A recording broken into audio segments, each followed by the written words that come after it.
Okay, we're going to have a look at the different ways you can slow down or stop one of these coaches.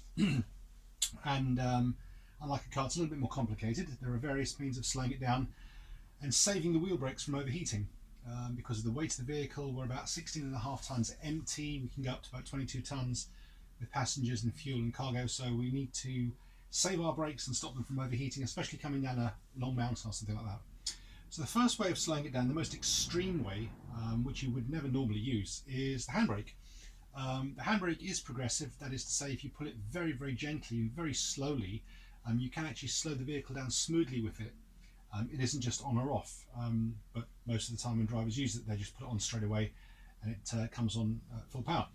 The only occasion where you'd ever use the handbrake is if you suffer from something called pedal confusion. Sometimes new drivers suffer from that, and that's because on some of the older vehicles, the gas pedal and the brake pedal can be very close together, and it can happen sometimes that when you're maneuvering, you press the brake but you catch the gas pedal as well, and the vehicle shoots forward or shoots back. Now, in that situation, I would say just slam the handbrake on straight away. Pedal confusion, if it happens in a confined area like in the garage, or if you're maneuvering in a very tight space, can be lethal. People have been killed where buses have crushed them in the garage before. So if you ever get pedal confusion and you hit the wrong pedal by mistake, just put the handbrake straight on. And that's the only time you'd ever use the handbrake really to stop the vehicle. The second way of slowing down or stopping the vehicle is obviously through the gears. If you're driving along, the gear selector is just here on these vehicles. If you put it up, it'll go from first to second, all the way up to 8. And if you push it down, it'll go from 8 to 7 and all the way down to first. And unless the engine's going to be over revved, where the onboard computer won't allow that to happen, these vehicles have a manual gearbox with an automatic clutch. So they've got the efficiency of a manual and the comfort of an automatic for the driver. And it won't allow the engine to over rev. So if you do something silly with the gears, it won't change down to a lower gear. In the same way, if you're going up a steep hill and you don't change down when you need to, the vehicle will take control and it will change gear for you. So normal driving, you could just change up and down through the gears, but again, you wouldn't normally do that because you'd leave it in auto and you just use the foot brake to slow the vehicle down. The foot brake itself, the brakes on these vehicles are what we call split system air pressure brakes. The actual system was invented by George Westinghouse in America for the railroads, and trucks, buses and coaches nowadays use pretty much the same system. It's a fail-safe system, and the reason it's a fail-safe system is because it uses air pressure in two air tanks to put the foot brake on. So when you press the brake pedal, it opens a valve and compressed air puts the wheel brakes on. But it also uses air pressure to keep the handbrake off. So if those two air tanks were to deplete or something were to happen, like there was a puncture in the airlines, as there's a depression in air pressure, the handbrake automatically comes on, because the handbrake is basically held on by very powerful springs, and it's only when the air pressure builds up, a valve opens and it actually releases the handbrake, and it puts pressure on those springs to keep the handbrake off. So again, if there was a lack of air pressure, the brakes would come on automatically.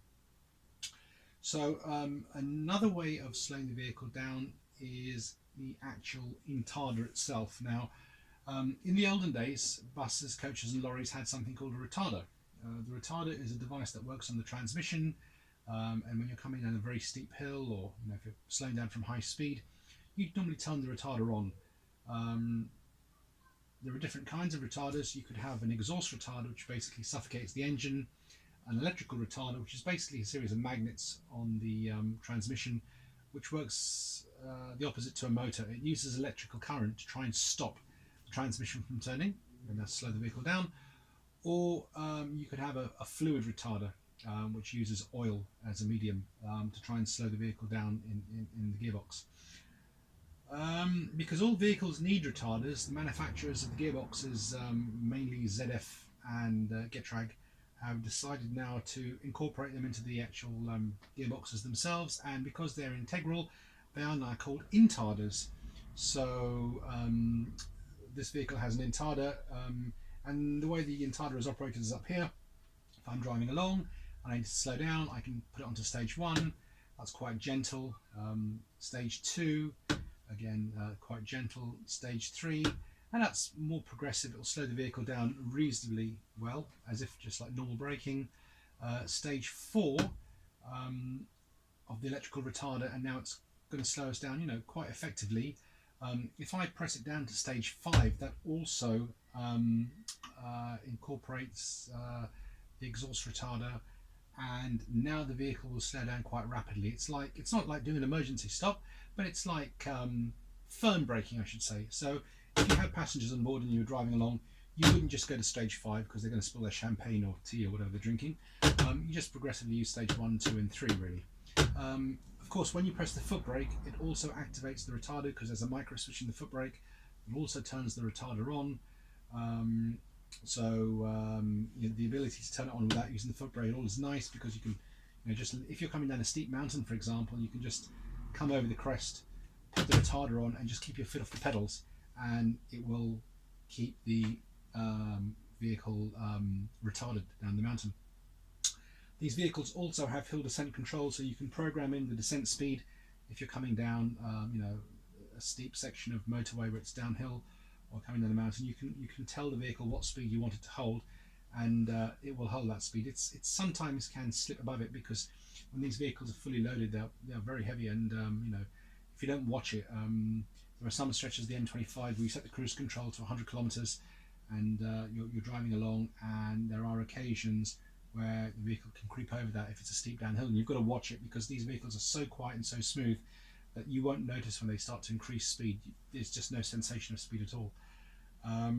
So we've looked at the handbrake to use when you've got pedal confusion in an emergency, changing down through the gears, using the intarder to slow the vehicle down, and of course then there's just the normal foot brake itself. The important thing to realise when you're driving a vehicle like this is it's managing the energy. Pilots will talk about flying, you know, a Boeing 747 which is fully loaded, and they'll describe how difficult it is to manage the energy sometimes, because you've got so much weight there. You know, the vehicle doesn't want to, the aircraft doesn't want to land sometimes. So, you know, a fully loaded 747 you can be up to 400, 430 tons. But when those things are light, when they're in the landing run, they don't want to land because the wings are generating so much lift. In the same way, you know, at 50 miles an hour in a dual carriageway, if something happens, these things don't want to stop. They're so heavy, and you really have to develop an art of managing the energy. You've almost got to be psychic with the brakes.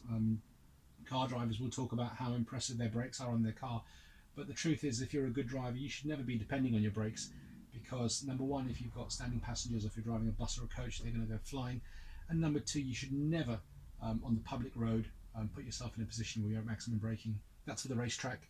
If you want to drive like that, you know, go to the racetrack. I love driving on the racetrack, and that's the place for it. But on the public road, it's about being safe and being smooth. So we'll look at some other features in the next video.